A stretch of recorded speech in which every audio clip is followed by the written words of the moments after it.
side of my face is the black face paint or the Youthforia foundation? You can't tell. You know why? Tar in a bottle. I'm gonna let you guys in on a little secret. If you're not following me, my name is Ayeyi. I create beauty content, but I'm also a beauty industry professional. I have a degree in chemistry. I currently work in product development for a skincare company, and I have worked in the beauty industry for the last decade. During my career, I have worked for some of the top beauty brands in the industry. Now here's the tea. These brands, they know exactly what they're doing. It is not hard to extend a shade range. Okay? It just is not. In my opinion, the lack of diversity that we have seen and continue to see in the beauty industry is purely driven by the financial motivation of these brands. When brands are working with manufacturers to develop these products and create these shades, there's something called MOQ, or minimum order quantity. It costs the brands more money to create and develop and order shades that they know they're just not gonna sell as many units of.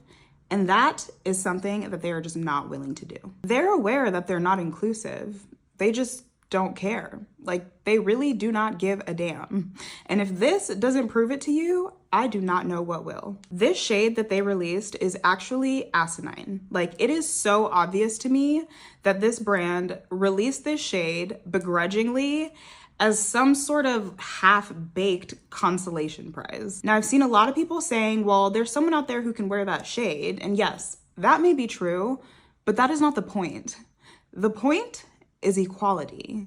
Like, if you're gonna come out with a shade that is jet black, you had better come out with a shade on the other side of the spectrum that is stark white. The point is, if you're gonna come out with a shade like that, there should not be any gaps in the deep section of your shade assortment. This shade range right here tells me everything I need to know. Now, I don't know if people realize this, but there is a lot of testing that goes on behind the scenes before a product actually reaches the shelves.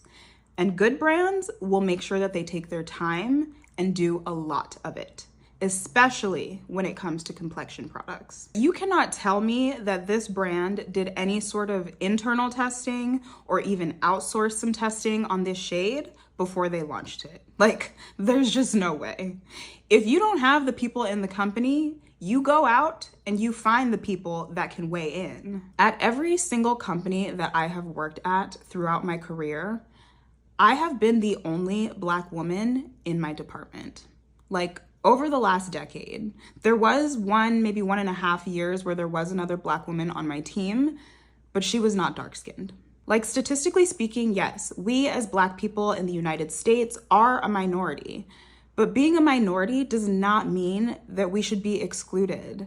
And the beauty industry has been so exclusionary for so long.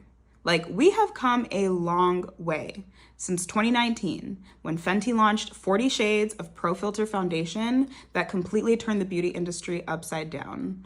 We've come a long way, but clearly we still have a very long way to go.